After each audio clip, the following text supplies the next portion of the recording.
Assalamualaikum warahmatullahi wabarakatuh, mahasiswa Bunda Bening Beling Beling. Ya, kita penguatan materi tentang uji normalitas berkaitan dengan mata kuliah atau ATS kemarin, mata kuliah statistika kan saya mewajibkan mahasiswa untuk menjelaskan hasil data uji normalitas, homogenitas, linearitas, dan heteroskedastisitas. Tetapi banyak sekali yang masih bingung cara menginterpretasikan datanya, bisa melakukan SPSS-nya tapi tidak bisa untuk eh, menginterpretasikan hasilnya seperti apa ya. Baik, langsung saja saya langsung share screen dulu untuk penguatan materi ya.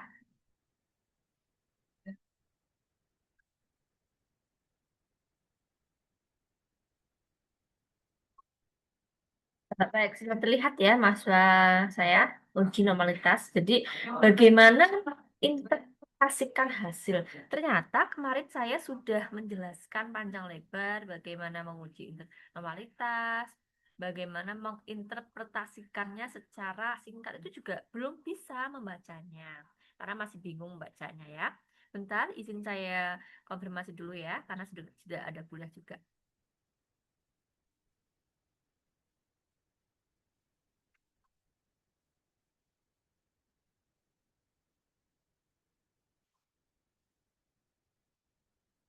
Nah, jadi bagaimana sih Bu Bening untuk menginterpretasikan uji normalitas mahasiswa itu pasti sangat bingung ya.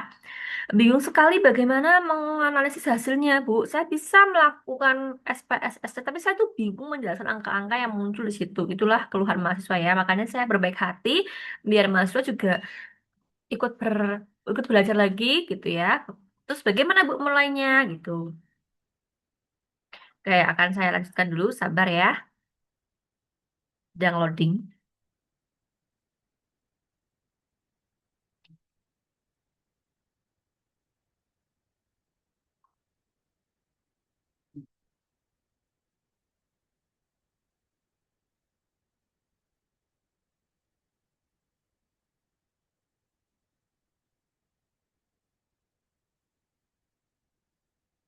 Nah, bentar. Nah, kelihatan ya. Oke, next. Kok nggak bisa next ya? Bentar. Hmm, jadi, kelihatan tidak bisa geser ya.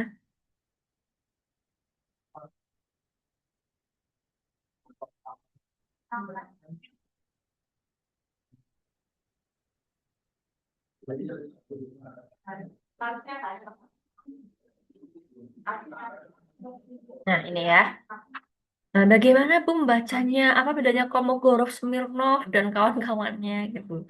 Ini sebenarnya ini sudah saya sampaikan di materi sebelumnya ya, cuman biar lebih mantep ya, maksud saya memahami statistika.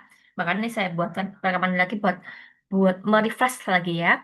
Apa sih normalitas itu ya? Gitu uji statistik untuk mengetahui apakah data berdistribusi normal atau tidak.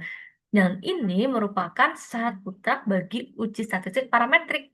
Minggu lalu sudah saya jelaskan ya apa itu parametrik ya. Dan juga untuk mengetahui sebarannya, mengetahui apakah datanya menyebar secara normal, menentukan apakah dapat dianalisis menggunakan uji lanjut ya, parametrik itu, atau bagaimana membantu peneliti memilih teknik analisis yang tepat. Jadi setelah asumsi dasar analisis ini selesai, kita lanjut ke teknik uji analisis ya, biar mahasiswa bisa punya banyak pilihan. Tapi sabar dulu, sampai tahap sana mahasiswa harus lulus uji normalitas, homogenitas, linearitas, heteroskedasitas ya. Nah, ternyata ada dua data yang muncul ketika saya, misalkan mahasiswa, Bu, gimana? Saya menginterpretasikan datanya gimana? Ada Kolmogorov-Smirnov, ada Sapirowicz gitu ya. Saya pilih yang mana, Bu? Gitu ya. Ternyata ya, Mbak Mas, memang Kolmogorov-Smirnov itu untuk sampel berukuran besar gitu ya. Dan Sapirowicz itu lebih akurat untuk sampel kecil. Gimana, Bu? Apa?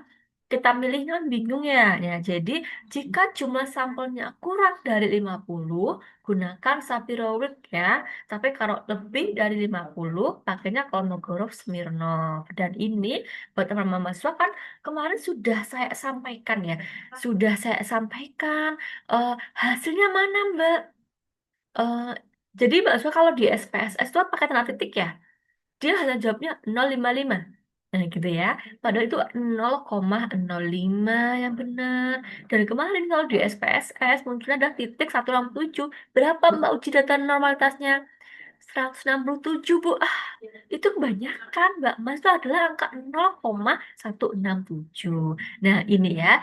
DF-nya ya, 17. Ini apa Bu Bening? 17 itu adalah jumlah sampelnya ya, jumlah sampelnya kurang dari 50, makanya kita pakai yang Sapirovic ya, pakai pretestnya 0,05, ini 0,01, 0,167.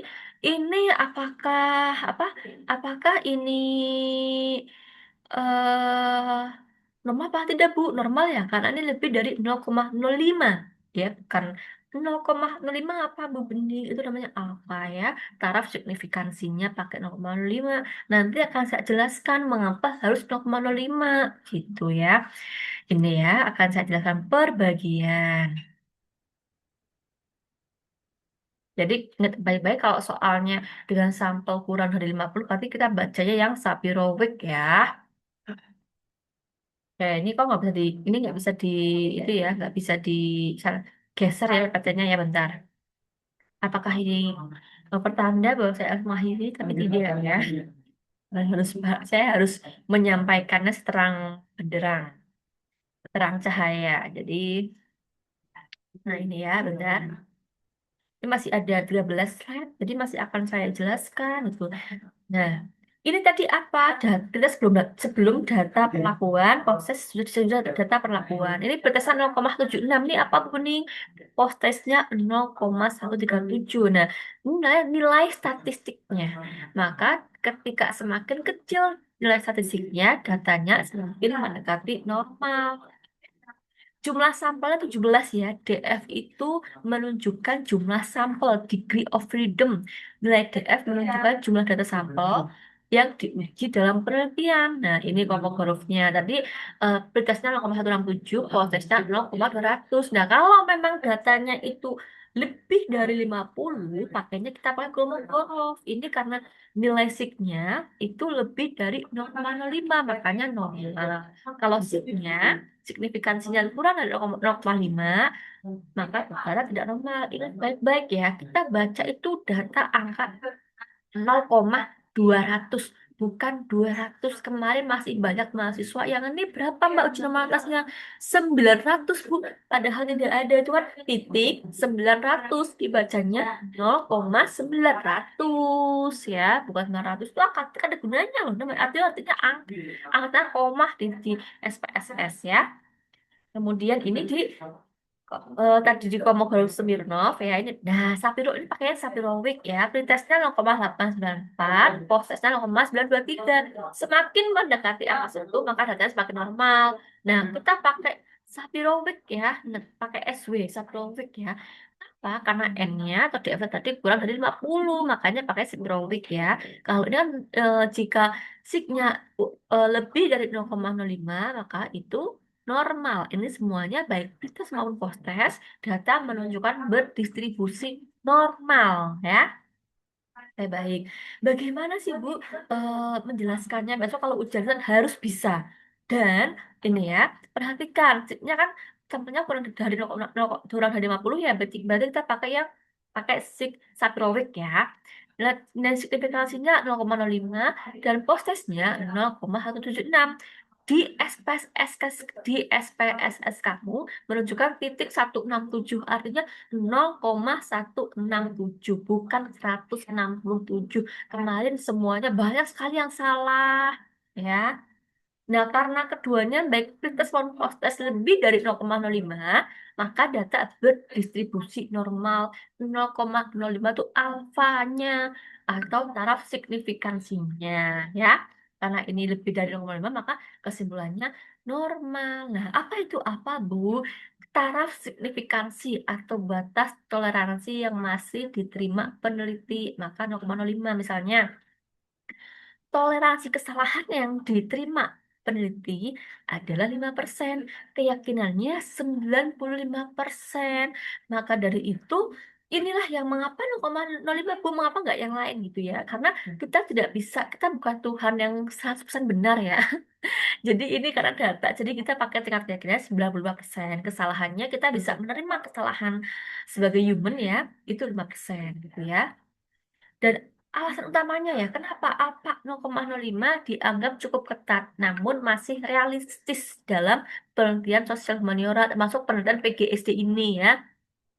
Misalnya nih, kita mau pakai 0,1 boleh nggak sih, Bu? Iya, lebih longgar. Toleransi kesalahannya 10% gitu ya. Jadi bisa salah, nggak apa-apa, tapi 10% gitu ya. Standar umumnya memang 0,05 karena lebih ideal. Jadi tidak terlalu longgar, tidak terlalu sempit. Boleh sih ada yang peneliti menggunakan 0,01, tapi itu sangat ketat. Hanya 1% toleransinya, kesalahannya yang bisa terima tuh ya. Makanya kita ambil yang tengah-tengah, alfanya 0,05. Maka dari itulah yang mengapa pakai apa 0,05. Jadi besok mahasiswa Bu Bening harus bisa menjawab mengapa 0,05. 0,05 itu apa Mbak? Alfanya Bu, taraf signifikansinya gitu ya. Nah, semakin kecil alfa, syarat untuk menyatakan hasil signifikan menjadi lebih ketat. Tadi Bu Bening bilang ya, boleh kok 0,01, tapi kan nanti lebih ketat lagi ya. Nah, ini aturan umumnya ya, signya kurang dari 0, kurang dari alfa ya. Itu nanti jadinya misalnya signya 0,03, alfanya pakai 0,05, berarti ini signya kurang dari 0, sigmanya berarti kurang 0, sigmanya itu kurang dari alfa ya, berarti itu tidak signifikan ya.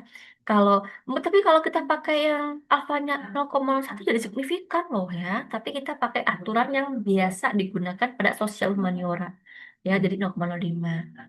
Jadi analogi ya, kelulusannya misalnya batas kelulusannya 75. Mirip apa 0,05 syaratnya benar terpenuhi. Jadi 75% itu lulus, yang lolosnya yang lolosnya 25%-nya. Batasnya ya misalnya 95. Sedikit yang lolos karena hanya 0,05. Jadi mirip apa 0,01. Jadi syaratnya sangat sulit terpenuhi. Jadi misalnya beberapa menetapkan statistika pas R&B gitu ya, eh awalnya 0,1 berarti besok nilainya harus 99 ya. Semakin sulit tercapai, semakin sulit diraih gitu ya. Makanya pakai yang 5% ya. Nah, jadi ya, uji normalitas digunakan untuk mengetahui apakah data berdistribusi normal. Kolom yang paling penting adalah nilai titik signifikansi. Jika sig lebih dari 0,05, maka datanya normal. Nilai 0,05 disebut alfa atau taraf signifikansi. Semakin kecil alfanya, semakin sulit mendapatkan hasil yang signifikan. Aturan masa gimana? Sig sama alfa. Signya lebih dari alfa, data normal. Signya kurang dari alfa, datanya tidak normal, gitu ya. Udah selesai nih ya. Kemudian apa yang dilakukan sama mahasiswa Bu Bening? Jadi di mata kuliah statistika pendidikan untuk mengulang ujian karena banyak yang belum bisa ujian dan belum bisa menginterpretasikan secara lisan bagaimana eh, output hasil uji normalitasnya, maka mahasiswa wajib ya, wajib mengerjakan soal yang saya berikan di Moka Unima. Nanti kalau nilainya dapat meraih 75, berarti boleh mengulang. Kalau boleh mengulang ya, tapi kalau di bawah 75 tidak diperkenankan mengulang, alias belajar lagi. Nanti saya buka lagi soalnya sampai mahasiswa yang bersangkutan nilainya 75 ya. Jadi eh, syaratnya Bu Bening ketika mengulang itu 75. Tapi bagaimana Bu buat kemarin mahasiswa yang sudah lulus gitu ya, misalnya sudah dapat kotak biru semua, apakah juga saya harus mengerjakan soalnya juga? Ya, wajib. Karena untuk merefleksikan apa yang sudah di sudah diraih ya. Dan kewajiban bagi mahasiswa yang lulus ujian kemarin dapat nilai biru itu adalah mendapatkan skor 80 ya. Berarti kalau belum diulang-ulang sampai bisa, kemudian barulah nanti akan saya berikan materi selanjutnya. Jadi materi soal normalitas, homogenitas, linearitas, heteroskedastisitas itu kalau yang mengulang 575, kalau yang lulus minimal 80, barulah saya akan beranjak ke materi selanjutnya.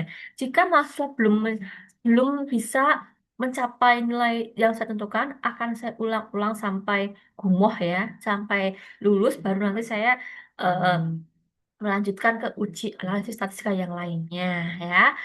Sekian mahasiswa Bu Bening, semoga 4A dan 4B sehat selalu, semangat selalu, bahagia selalu dengan statistika yang dan jangan lupa perhatikan materi dari saya sebelum mengerjakan soal-soalnya tidak jauh-jauh dari PowerPoint yang saya sampaikan. Semuanya ada ya.